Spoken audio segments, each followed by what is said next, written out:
beranjak ke topik kedua pada metode numerik, yaitu mengenai pemodelan matematis atau mathematical modeling.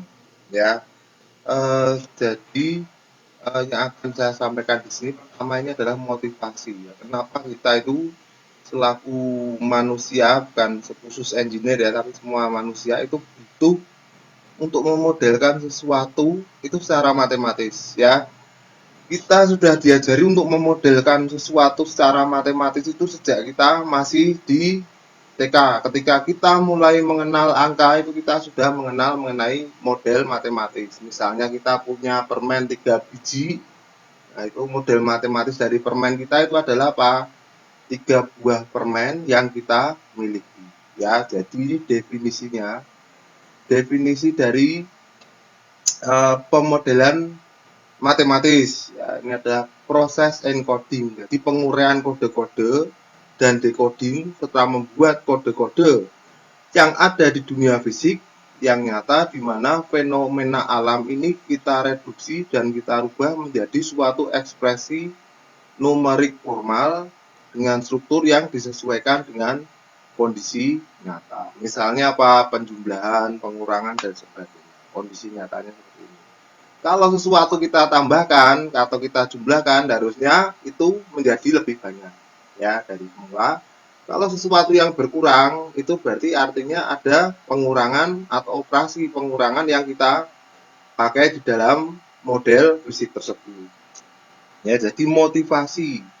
Motivasi ini adalah awal dari semua tindakan yang kita lakukan. Ya, kita harus punya motivasi untuk melakukan sesuatu. Ya, jadi awalnya kita perlu suatu model yang cukup akurat ya dan sederhana yang dapat menjelaskan fenomena fisik. Ini motivasinya cuma ini. Oke ya. Lalu kita membuat suatu cara baru untuk membuat suatu model matematis dan kita baru mendefinisikannya. Ya, jadi harusnya ini motivasi dulu. Setelah kita tahu dengan baik, baru kita membuat definisinya. Oke. Oke, berikutnya ya, ini mengenai proses pemodelan matematis ya. Jadi proses pemodelan matematis itu adalah biasanya berdasarkan pengamatan dan empiris ya. Yang berdasarkan empiris itu adalah sesuatu yang berdasarkan data. Ya, jadi kalau di kalau Anda dapat filsafat ilmu ya, kuliah filsafat ilmu itu empiris itu sesuatu yang kita buat kesimpulan dari data-data yang kita dapatkan. Jadi misalnya kita punya pengalaman seperti ini dan sebagainya, itu kita buat data lalu kita buat kesimpulan ya. Berikutnya ini adalah konseptual atau observasi ya. Proses pemodelan matematis yang dengan konseptual atau observasi ini adalah konsep teori yang mendeskripsikan fenomena yang sedang dipelajari ya. Contohnya apa? Hukum Newton ya, F sama dengan MA. Itu adalah sesuatu yang kita dapat secara konseptual ya. Satunya lagi ini adalah secara empiris tadi ya, empiris dan konseptual. Ada dua itu aja. Ya, yang perlu kita catat di sini bahwa metode empiris itu sering digunakan untuk membantah metode konseptual ya, atau malah mungkin bisa menguatkannya juga atau sebaliknya ya. Jadi yang terbaik adalah mengkombinasikan dari kedua pendekatan tersebut. Nah, ini kebetulan Newton itu F sama dengan MA ini bisa membuat atau bisa memenuhi sesuatu yang dilakukan secara empiris ya. Jadi kita konseptual, Newton membuat konsep dulu, lalu oleh ilmuwan selanjutnya itu dibuktikan secara empiris atau dibuktikan secara dengan menggunakan percobaan ya. Jadi empiris itu selalu kita peroleh, data-data ini kita peroleh dari serangkaian percobaan. Oke, berikutnya ya. Oke, model matematik sederhana ya.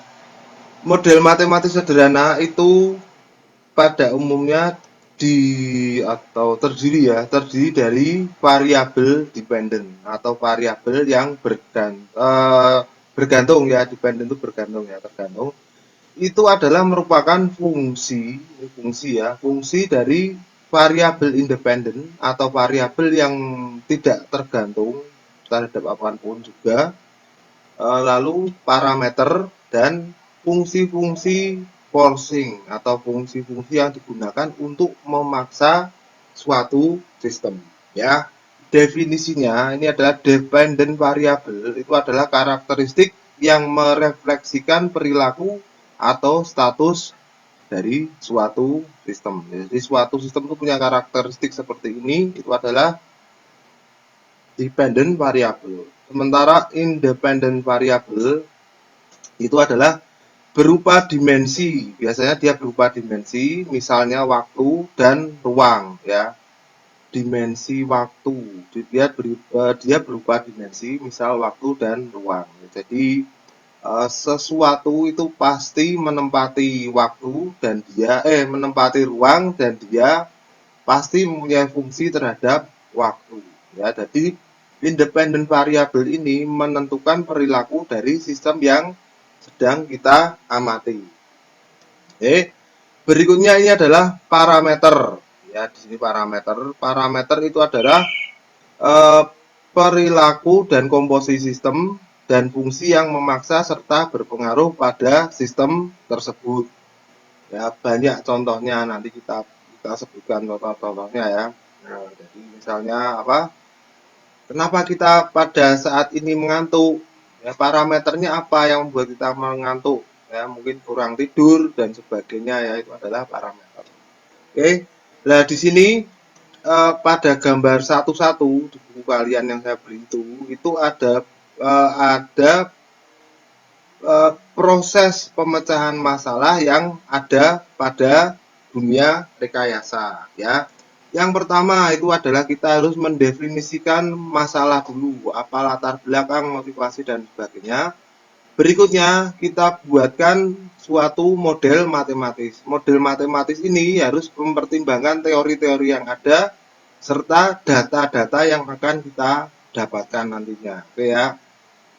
Berikutnya ini adalah proses pemecahan masalah atau penggunaan atau pemilihan perangkat yang digunakan untuk memecahkan masalah. Misalnya kita bisa pakai komputer atau statistik, ya, lalu metode numerik, metode grafis, dan sebagainya. Lalu kita akan mendapatkan suatu hasil berupa representasi grafik atau numerik, ya. Lalu kita mendapatkan lagi antarmuka societal, jadi yang bisa kita buat menjadi publik, kita bisa sosialisasikan, ya. Misalnya ini penjadwalan, optimisasi, komunikasi, dan interaksi antar publik dan sebagainya, baru kita implementasikan ke dalam dunia rekayasa. Oke, ya, prosesnya seperti itu. Berikutnya, ya, kita punya beberapa ini, ada gambar, saya animasikan ini, ya, seperti ini. Harusnya satu persatu tapi sekalian aja, tidak apa-apa, ya. Berikutnya di sini adalah ini, ya, kita pelajari mengenai asal muasal hukum Newton terlebih dahulu, ya. Di sini Newton itu telah memformulasikan suatu hukum mengenai kelembaman yang dikenal dengan hukum kedua dari Newton. Pointernya saya ganti pensil dulu, ya. Hukum kedua dari Newton, ya. Newton ini menurunkan hukum keduanya itu berdasarkan pengamatan dari observasi, ya. Artinya dia melakukan ini dengan metode konseptual, ya. Jadi secara konseptual dia menurunkan suatu persamaan yang bentuknya seperti ini. F sama dengan MA, ya. Ini persamaan ini menyatakan bahwa waktu atau perubahan momentum dari suatu massa atau body itu sama dengan resultan dari gaya yang bekerja padanya, ya. Di sini secara ekspresi matematis itu hukum kedua Newton dapat kita formulasikan seperti ini. Jadi gaya yang bekerja pada suatu benda itu adalah sama dengan massa dikalikan dengan percepatan atau berbanding lurus ya. Berbanding lurus atau terbalik nih. Pokoknya sama dengan massa dikalikan dengan percepatannya. Ya. Eh, Persamaan kedua ini bisa kita rubah menjadi bentuk seperti persamaan 1,3 dengan cara membagi kedua sisi ini dengan masanya. Jadi kalau ini keduanya kita bagi dengan masanya, ini kita bagi juga dengan massa, kita akan dapat F per M sama dengan A. Ya, yang membentuk suatu persamaan 1,3 ini. Ya, persamaan 1,3 ini memiliki karakteristik yang secara tipikal atau matematis, model matematis, ini merepresentasikan dunia yang sebenarnya ya. Jadi di sini digambarkan seseorang yang sedang terjun. Ya, ini kalau tidak tahu sepertinya menari tapi sebenarnya dia sedang melakukan terjun ya, atau mungkin terjun dengan bergaya ya, gitu ya. Ya, jadi di sini dia mendeskripsikan suatu proses atau sistem dalam bentuk matematis ya, 1,3 ini ya. Yang kedua, dia merepresentasikan idealisasi dan penyederhanaan dari suatu realitas. Ya, jadi ini persamaan ini cukup sederhana untuk suatu realitas yang sebetulnya kompleks. Ya, ini nanti kita akan uraikan bahwa masalah seorang yang terjun bebas ini dengan menggunakan payung itu adalah suatu permasalahan yang sebetulnya kompleks dan merupakan kalau ini gaya ini kita uraikan itu adalah sesuatu yang kompleks tapi bisa kita representasikan dengan cara sederhana ya. Nah, tapi penyederhanaan ini tentunya punya konsekuensi ya. Jadi model yang kita ini harus kita abaikan, banyak yang kita abaikan detail-detailnya ya. Proses dan sebagainya ini cuma difokuskan pada manifestasi atau bentuk-bentuk esensialnya saja ya. Jadi ketika orang jatuh tentunya dia punya massa, manusia ini punya massa, punya berat ya. Tentunya lagi dia punya, ketika dia jatuh dia akan mengalami kecepatan sekian. Kalau kita turunkan satu kali lagi itu adalah suatu bentuk dari percepatan ya. Maka di sini hukum kedua itu tidak termasuk efek dari relativitas ya, yang mana ini secara minimal itu sangat penting dan sangat berpengaruh ketika kita aplikasikan pada objek ya, dan gaya-gaya yang berinteraksi pada penerjun ini ketika dia berada pada posisi tertentu dari permukaan bumi ya, pada kecepatan tertentu ya, dan pada skala-skala yang bisa kita lihat atau visible itu bisa dilihat ya, bisa dilihat oleh mata manusia ya. Yang ketiga itu dia menghasilkan ya hasil yang dapat diproduksi ulang ya, diulang-ulang itu dia bisa hasilnya, dan secara konsekuensinya itu dia dapat digunakan untuk memprediksi apa yang akan terjadi berikutnya ya, karena dia selalu berulang ya, dia berulang seperti ini. Kalau di simple harmonic motion itu jadi kita bisa prediksikan apa yang akan terjadi berikutnya ya. Sebagai contoh di sini, jika gaya pada suatu objek ini dan massanya itu adalah diketahui, maka persamaan 1,3 itu dapat kita gunakan untuk mengkomputasi atau menghitung percepatan ya, percepatan pada berbagai posisi penerjun ini ketika dia relatif terhadap permukaan bumi ya. Nah, jadi di sini pada gambar 1,2 ini dijelaskan bahwa diagram skematik dari gaya yang bekerja pada suatu pada seorang penerjun ya, Di sini ada dua buah gaya yang bekerja padanya. Ini saya hapus dulu ya biar mudah dilihat. Oke, gaya yang bekerja pada penerjun ini apa aja sih?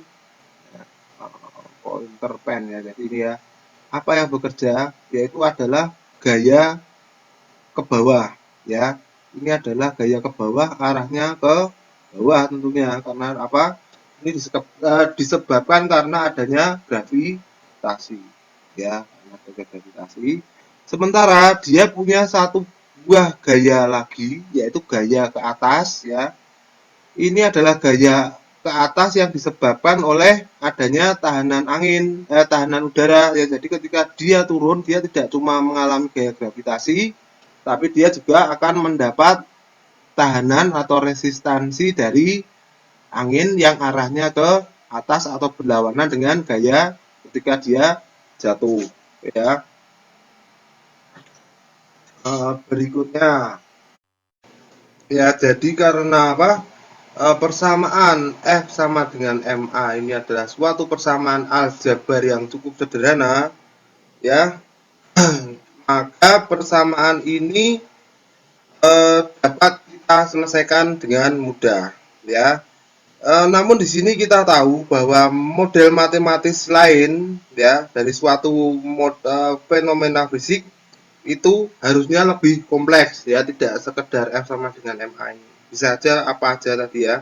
Uh, dan semuanya itu tidak bisa diselesaikan dengan mudah ya. Kalau kita mau teliti, kita membutuhkan suatu persamaan atau teknik matematika yang jauh lebih kompleks ya, jauh lebih rumit ya.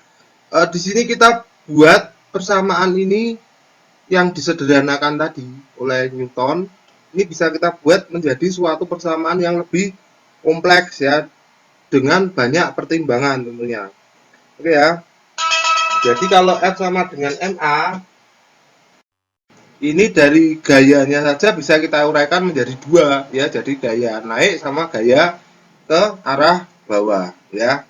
Ini tiap ekspresi dari gaya ini masih bisa kita uraikan lagi menjadi sesuatu yang lebih rumit ya. Jadi misalnya kita punya persamaan F sama dengan MA ini ya.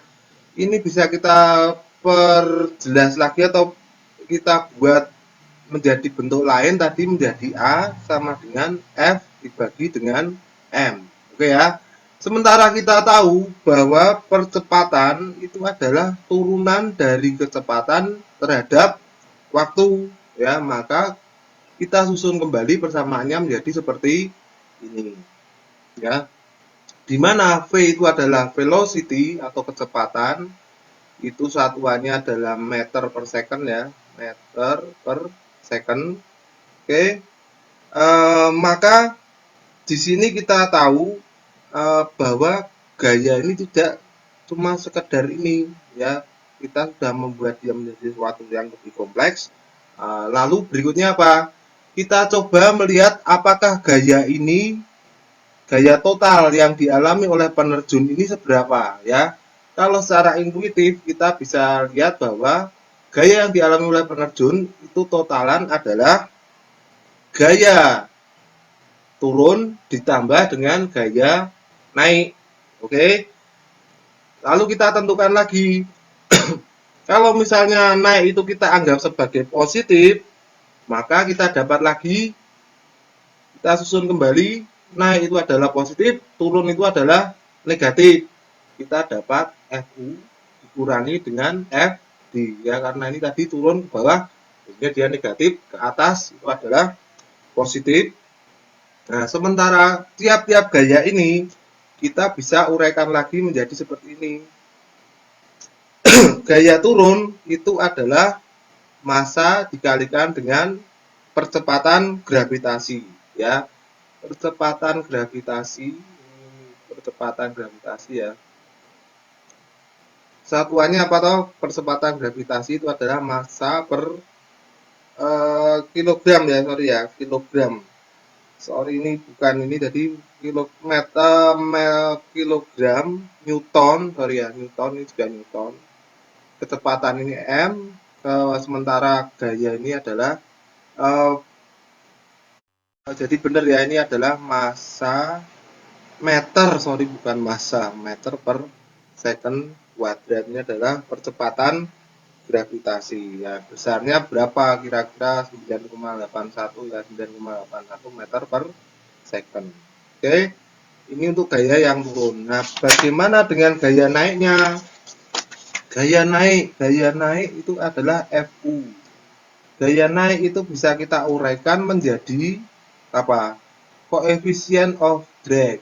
Ya, coefficient of drag dikalikan dengan kecepatan. Ya, gaya seret, gaya resistensi, koefisiennya dikalikan dengan kecepatan.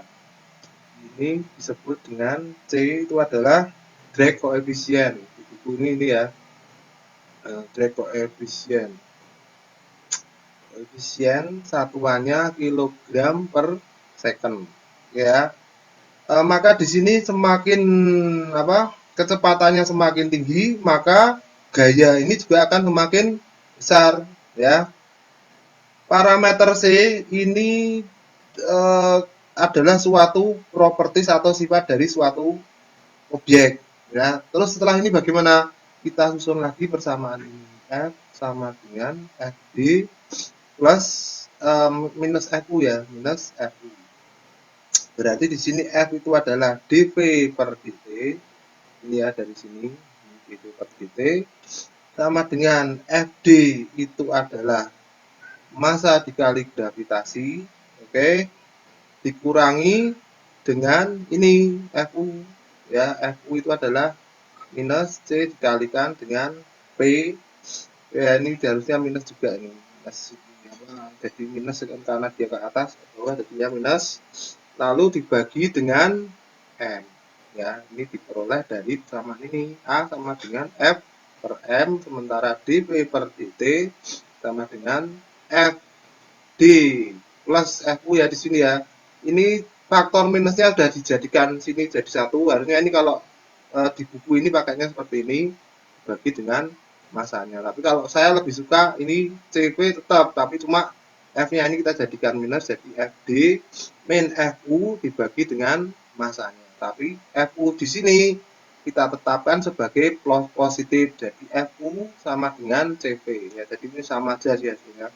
Oke, kita akan dapat persamaan terakhir seperti ini ya. Oke, persamaan ini bisa kita susun lagi menjadi seperti ini. dV per dt sama ya ini tadi ya, sama dengan G minus C per M dikalikan dengan P. Ini ya, G M-nya saya turunkan ke sini. Ini masanya seperti ini, jadi G per M kan habis, CV C per M kalikan P ya. Ini kalau di ini ada persamaan 19. Nah, ini kita bisa analisis lebih lanjut ya, untuk merubah bentuknya lagi menjadi bentuk yang sudah siap kita pakai ya, yaitu menyelesaikan integrasinya secara kalkulus ya. Ini kalau kita buat integrasinya itu adalah integral dV sama dengan G min C per M dikalikan dengan P, ini adalah fungsi dari dt ya. Kalau kita integrasikan semuanya, itu kita akan dapat kecepatan yang merupakan fungsi terhadap waktu itu sama dengan G kali M per C ya, dikalikan dengan 1 min eksponen dari ini tadi ya, eksponen dari C per M dikalikan dengan T ya. Ini kalau di buku yang kita pakai sebagai referensi, ini adalah persamaan 1/10. Jadi bisa Anda lihat bahwa kita dari persamaan yang sederhana seperti ini bisa kita buat menjadi persamaan yang cukup kompleks ya. Namun persamaan ini sudah memiliki hasil yang eksak, jadi nilainya sudah pasti ya. Dengan tinggal memasukkan koefisiennya saja kita sudah mendapatkan solusi dari persamaan ini 1/10 ya. Nah, namun sayangnya tidak semua permasalahan itu bisa kita selesaikan secara eksak ya. Harus kita kita selesaikan dengan metode numerik ya. Di sini metode numerik berperan. Kalau ada persamaan yang tidak eksak itu kita pakai teknik dengan menggunakan metode numerik. Nah, metode numerik itu seperti apa sih? Yang persamaan eksak itu seperti apa? Nah, ini adalah pertanyaan baru.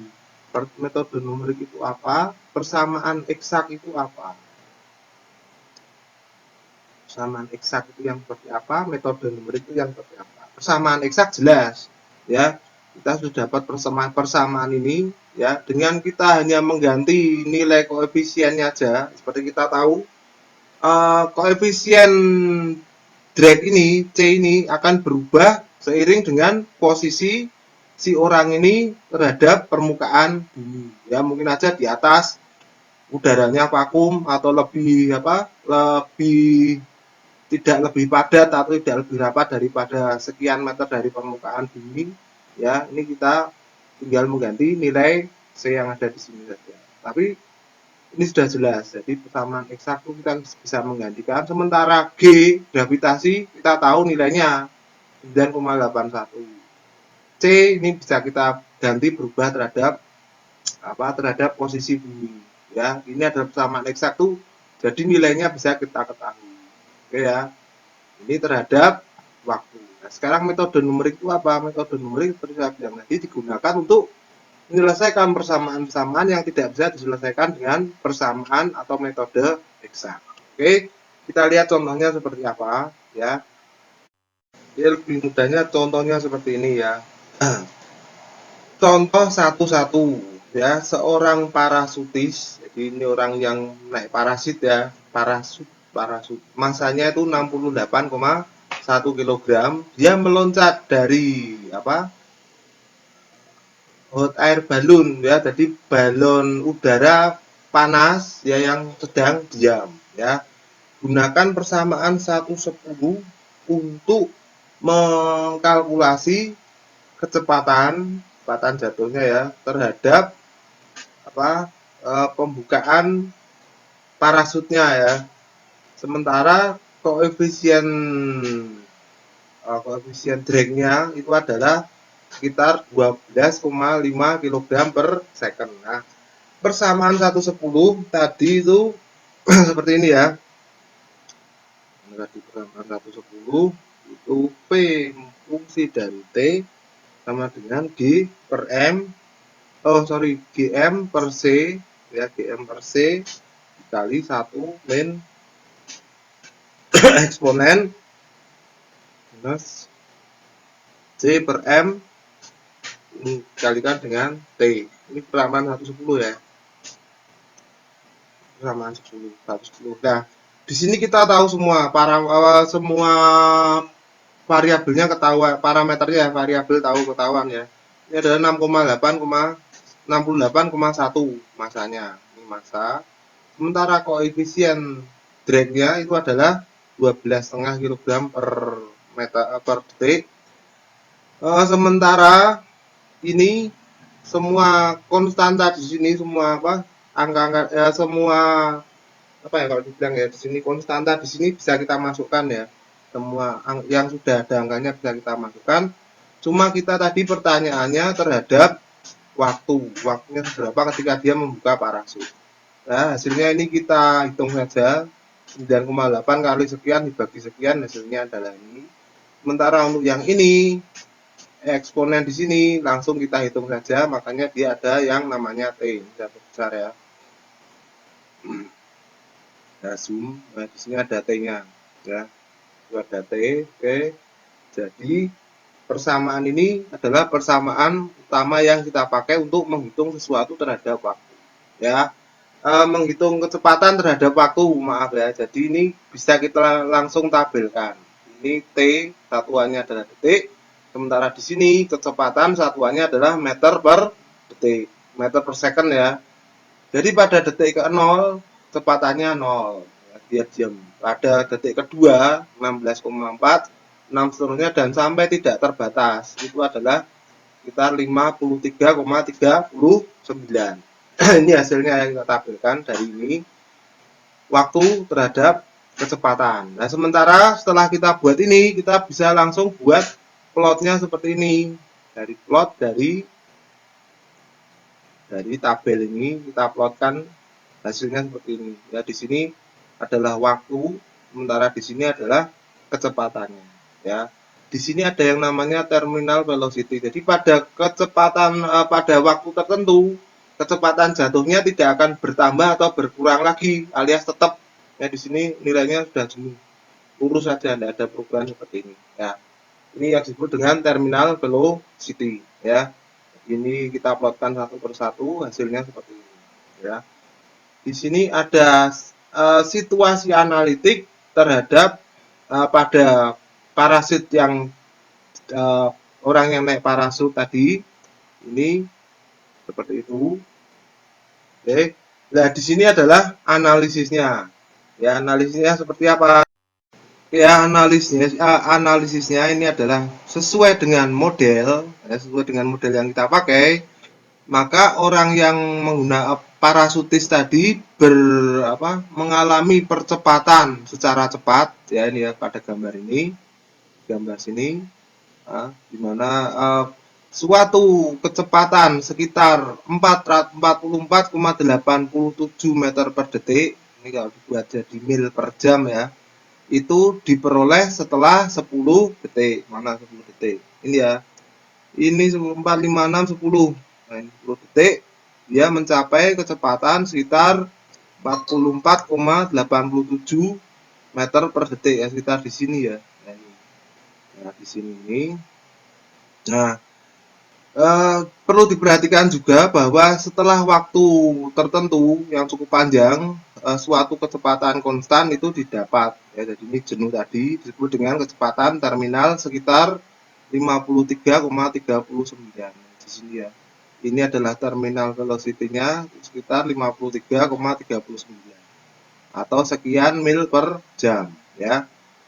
Kecepatan ini konstan ya karena pada akhirnya gaya yang diperoleh dari adanya percepatan gravitasi itu akan seimbang ya atau sama dengan gaya tahanan udara. Maka gaya netnya itu adalah 0 dan akselerasinya juga berkurang atau sama dengan 0 ya. Jadi kalau F-nya sama dengan 0, otomatis F per MA, F sama dengan M dikalikan A ini juga akan sama dengan 0 karena percepatannya juga 0, masanya tetap ya begitu. Jadi penjelasannya seperti itu. Jadi kita buat tabel dulu, baru kita plotkan. Dari plot ini kita bisa mengambil kesimpulan ya atau analisis dari kesimpulan analisis yang dari tabel yang dari plot diagram ini untuk kita buat menjadi suatu hasil dari pengujian. Oke, berikutnya. Nah, baik, di sini kita akan demonstrasikan mengenai ini ya, metode numerik ya. Tadi kita sudah membahas masalah metode eksak yang seperti ini, metode numerik gimana. Nah, ini contohnya ini seperti ini. Nah, kita punya tahu-tahu kita dihadapkan pada suatu permasalahan seperti ini ya. Ketika kita mendapatkan suatu fungsi tegangan terhadap waktu ya, misalnya apa sih seperti ini, hasil pembacaan diagram plot sesuatu ya, kita tahu-tahu dapat seperti ini. Nah, bagaimana kita mencari persamaannya ini untuk menyelesaikan persamaan ini secara eksak ya, kita pakai metode numerik ya. Jadi di sini kita punya suatu slope seperti ini ya. Ini di sini adalah V, dia bisa kecepatan boleh ya, di sini kecepatan ya, masih baca tegangan tadi. Di sini adalah T. T itu adalah waktu ya. Di sini ada TI, jadi adalah T inisiasi, T awal. Di sini adalah T berikutnya, T2 ya. T2 per plus 1. Demikian pula untuk yang suhu vertikal. Ya, di sini ada VT, ya VT dalam fungsi dari I, ya fungsi dari I. Di sini adalah fungsi V terhadap I plus 1. Jadi TI itu di sini ada TI plus 1. Ke atasnya lagi nanti bisa TI plus 2. Di sini juga sama. Nanti juga bisa TI plus 2. Tapi jaraknya ini delta T ini harus konstan atau sama ya.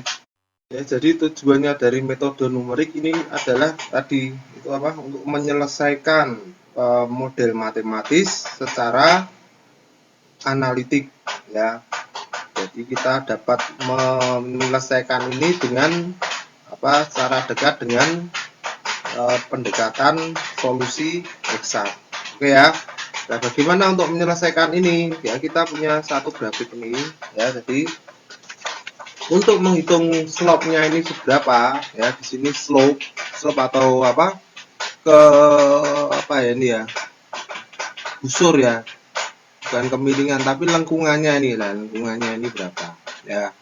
Lengkungan ini kalau apa sebetulnya slope-nya ini adalah dV per dt. Jadi ini perubahan dari TI ke TI plus 1 itu adalah sebesar delta V. Demikian pula di TI ke TI plus 1 itu adalah delta T, maka perubahannya slope-nya ini adalah ini, kemiringannya ini adalah ini ya.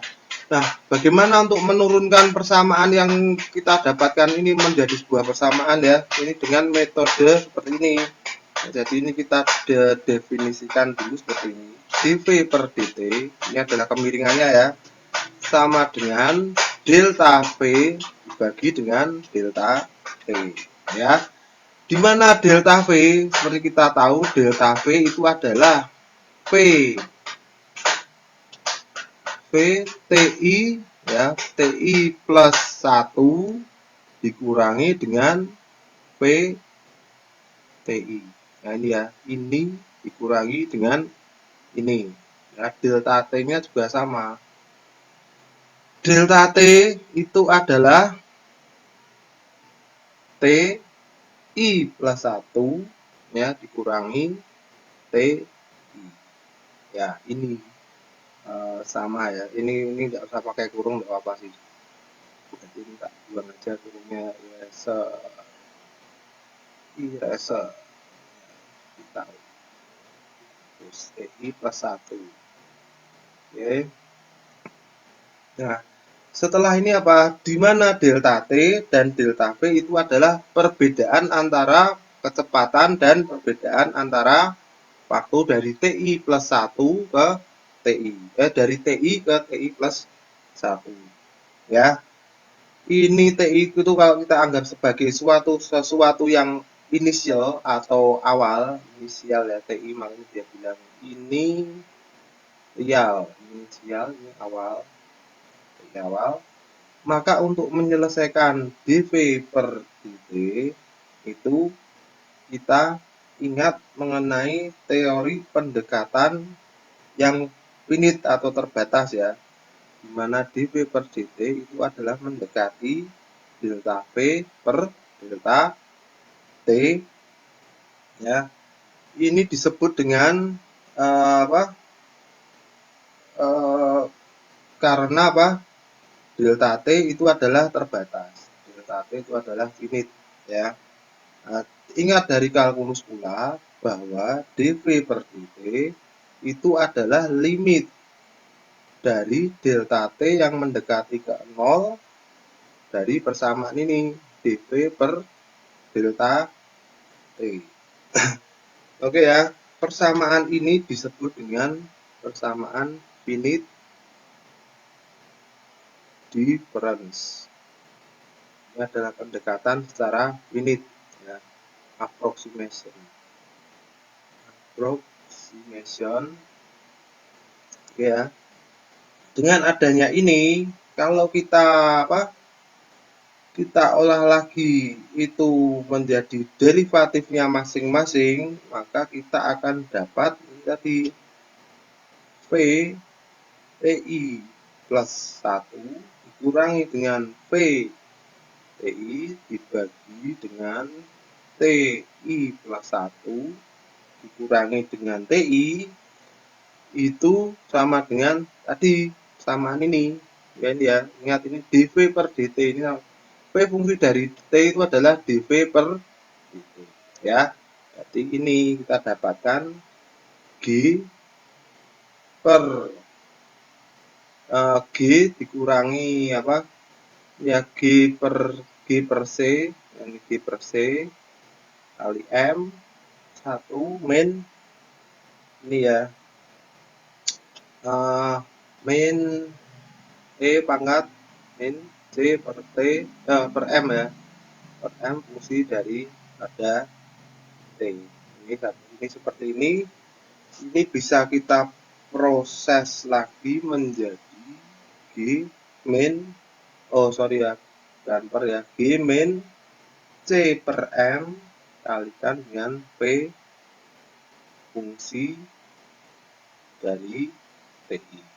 Ini gini aja, ini tak buang ya, beres. Ini saya buang ya, jadi persamaan ini.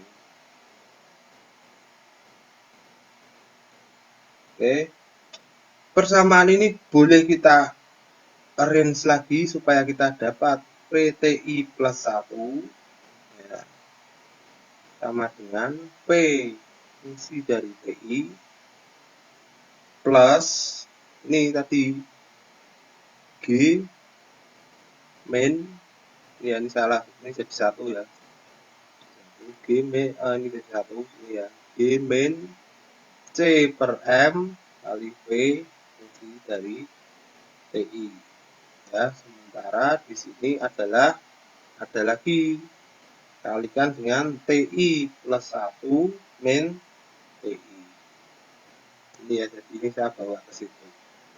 Nah, di sini adalah metode numerik yang kita pakai.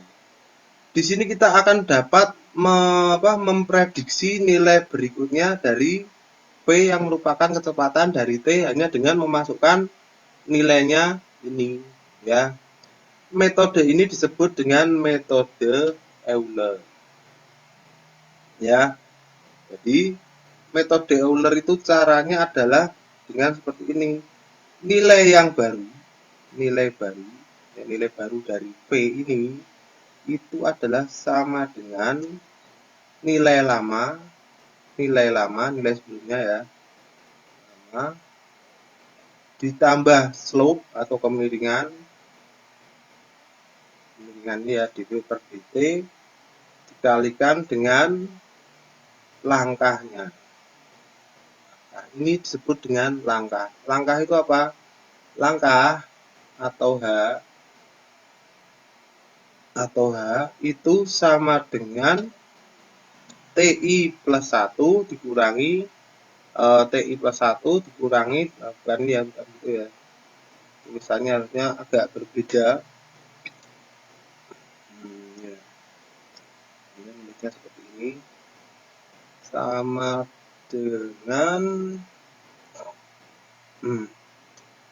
sama dengan ini ya.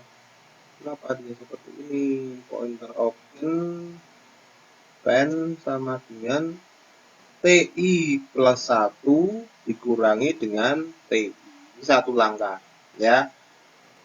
V-nya berapa? Kalau V kita hitung langkah dalam P ya, berarti ini V TI plus 1 dikurangi P fungsi dari TI. Ini satu langkah. Oke ya.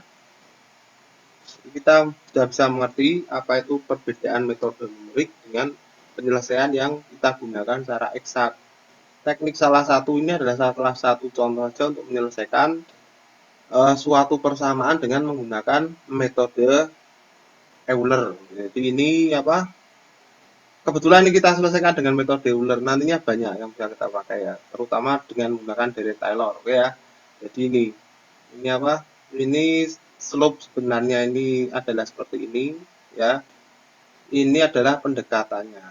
Jadi yang kita cari itu adalah nilai yang miring ini yang ada lengkungannya, ini adalah sebenarnya ya slope aslinya dv per dt itu akan menghasilkan grafik seperti ini, sementara ini adalah pendekatannya ya, jadi dia tidak bisa persis seperti ini, tapi bisa kita dekati dengan teknik seperti ini. Oke, berikutnya satu ini tadi ya apa mengenai penerjun itu ya, penerjun itu ya, dimana ini adalah penyelesaian yang kita buat secara eksak ya, dengan persamaan tadi, persamaan 1/10 ya, 1/10.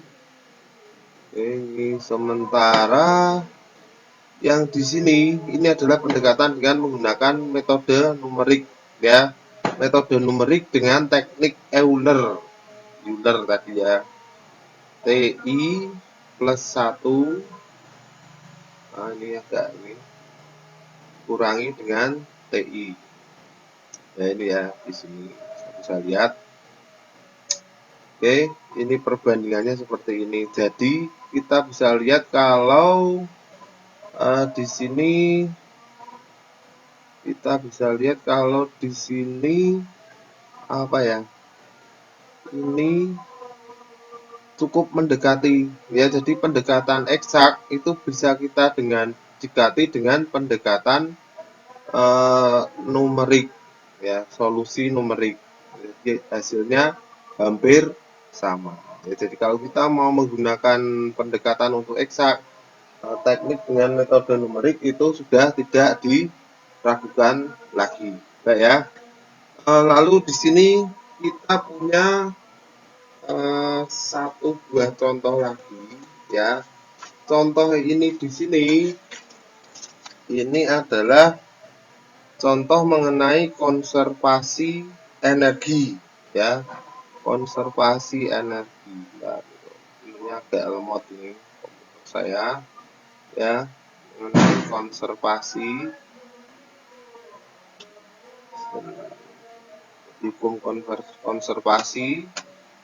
hukum konservasi dan rekayasanya ya,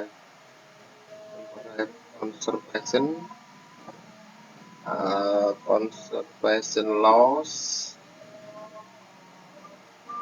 and engineering.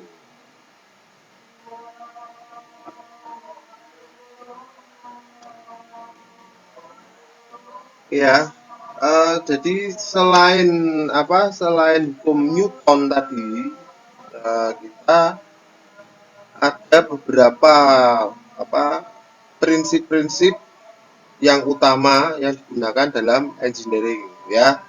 Di antara yang paling penting itu adalah hukum mengenai konservasi energi ya, hukum kekekalan.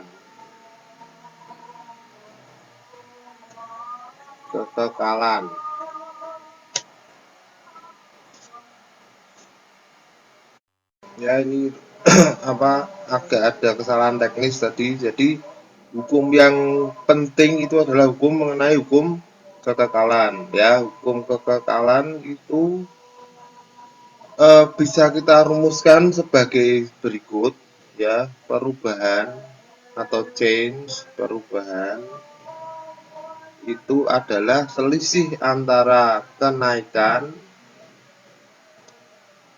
dikurangi dengan penurunan. Ya, jadi kenaikan dikurangi dengan perubahan ini adalah kenaikan dikurangi penurunan itu adalah sama dengan perubahan ya. Ini hukum Newton juga akan sama ya, untuk penerjun tadi gaya drag dikurangi dengan gaya down atau gaya turun ya. Jadi di sini untuk persamaan ini, penurunan dan kenaikan dikurangi penurunan ini adalah semuanya berbasis terhadap waktu atau time ya, time base atau waktu ya. Ini di sini kita menggunakan waktu itu adalah sebagai suatu variabel. Artinya dia adalah faktor atau itu ya, variabel independen, ya, variabel yang merubah semua sistem, semua parameter yang ada di dalamnya, ya. Ini jika jika tidak terdapat perubahan pada sistem tersebut, maka otomatis perubahannya adalah sama dengan 0, ya. Jadi di sini sama dengan kenaikan atau increase dikurangi dengan penurunan itu adalah sama dengan 0, ya. Atau kenaikan itu akan sama dengan penurunan, ya. Nah, jadi jika tidak ada perubahan, kenaikan dan penurunan itu akan berada pada kondisi yang balance atau setimbang, ya, seimbang, ya. Pada kasus ini di mana kita sebut kondisi balance ini biasanya oleh beberapa author itu disebut dengan steady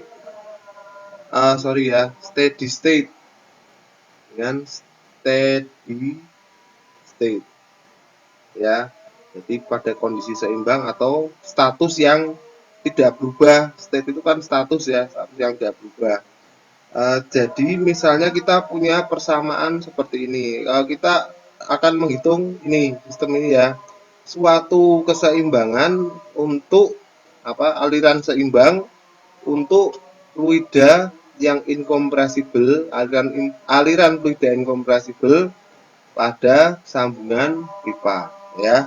Jadi di sini kita bisa tuliskan karena tidak adanya perubahan, maka flow in atau aliran masuk itu sama dengan aliran keluar, ya toh. Jadi untuk sambungan di sini kita bisa menggunakan dasar keseimbangan ini sebagai basis untuk menghitung masukan dan luaran pada pipa itu adalah steady, ya. Dalam hal ini nanti sudah dihitung itu hasilnya 60, ya, 60 satuannya nanti milik satuannya volume per sekian waktu, ya, volume per time. Volumenya ini bisa meter kubik atau apa, timingnya adalah detik boleh, jam boleh, menit boleh, ya.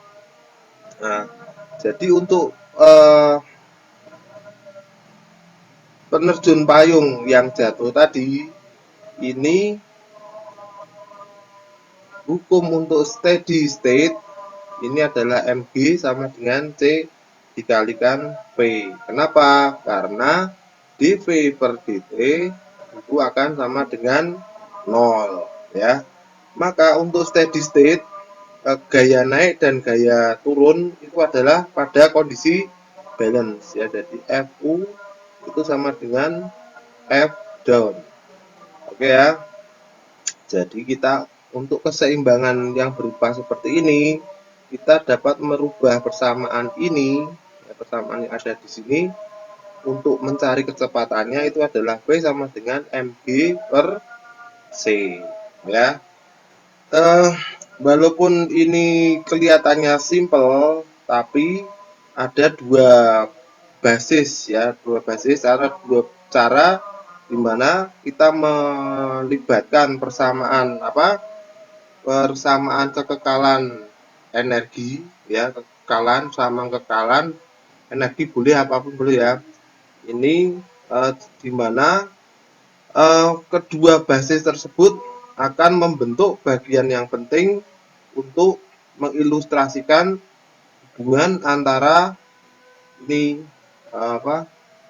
metode numerik dan dunia rekayasa, ya. Jadi untuk semua dunia rekayasa itu metode numerik ada hubungannya, dan berikut ini pada tabel berikutnya ini ditunjukkan mengenai aplikasi untuk kesetimbangan, ya. Ini dapat diterapkan pada berbagai bidang rekayasa ya, chemical boleh, sipil atau sipil, mekanik dan elektronik, elektro ya, teknik elektro. Oke, untuk rekayasa teknik kimia, ini prinsip yang dipakai ini adalah konservasi massa, ya, kekekalan massa. Sementara untuk rekayasa sipil itu adalah konservasi dari momentum, ya, konservasi massa. Jadi cairan masuk itu sama dengan cairan keluar. Demikian pula untuk struktur ini sipil ya, kalau ini di sini, kalau di tempat teknik mesin itu statika ya. Statika ini di mana setiap gaya horizontal atau sigma fx itu bisa asumsikan jadi nol, dan demikian pula dengan gaya vertikalnya sigma fy sama dengan nol. Nah, ini sama dengan nol. Sementara untuk bidang rekayasa mesin ini kita menggunakan konservasi momentum karena teknik mesin itu melibatkan gerak ya. Jadi di sini kalau Anda lihat lagi di sini adalah perbesaran, kalau kita besarkan kita akan mendapatkan ini di mana x0 itu adalah ketika dia diam ya, ketika dia mulai bergerak akan terjadi gaya naik atau gaya turun ya. Jadi untuk sistem pegas seperti ini kita akan dapat persamaan m dx kuadrat per dt kuadrat itu sama dengan gaya turun sama dengan gaya naik. Demikian pula untuk sistem elektro ya, rekayasa elektro ini kita punya keseimbangan mengenai keseimbangan apa ini, arus ya, arus masuk sama dengan arus keluar ya, current-nya sama dengan 0. Lalu demikian pula untuk voltasenya itu adalah voltase masuk itu apa, sigma EMF electromechanical force ya, itu sama dikurangi dengan penurunan voltase dalam resistor itu sama dengan 0. Jadi kita dapat persamaan yang terakhir. Oke ya, saya kira pertemuan topik kita mengenai ini konsep mengenai pemodelan matematis bisa kita cukupkan di sini karena bahannya juga sudah habis ya di buku ya. Oke, ada beberapa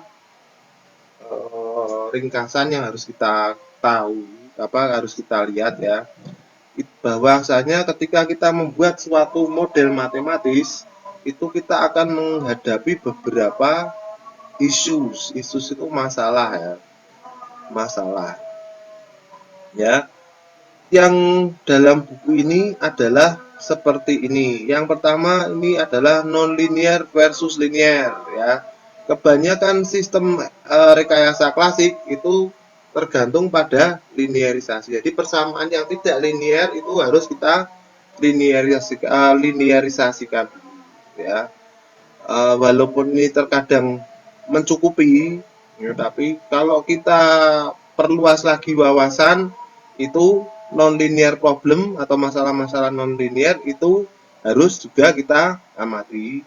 Berikutnya ini adalah sistem yang kecil versus sistem yang besar ya. Tanpa adanya komputer itu tidak mungkin untuk menguji ya, mengeksamin atau mengamati suatu sistem untuk sistem yang lebih dari 3 komponen ya. Dengan adanya komputer dan metode numerik ini kita akan mendapatkan sistem pengamatan sistem multikomponen yang lebih realistis. Yang ketiga itu adalah non ideal versus ideal ya. Hukum yang diidealisasikan itu banyak keterbatasannya dalam rekayasa ya. Ada karena di sini sering kita pakai harusnya suatu sistem itu adalah non ideal ya. Ini karena sistem yang non ideal itu akan lebih realistis ya, tapi akan menuntut perhitungan yang lebih kompleks ya. Di sini pendekatan dengan metode numerik itu dapat memfasilitasi semua ini.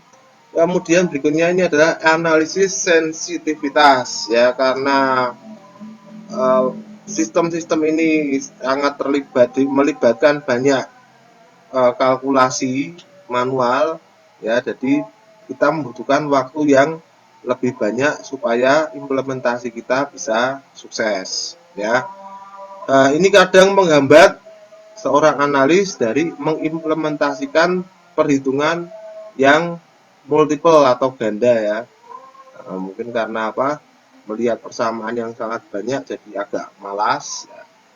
Nah, di sini kita juga apa, terutama kalau kita mengeksaminasi atau mengamati ya, menyelidiki bagaimana suatu sistem sistem itu memberikan respon pada beberapa kondisi ya.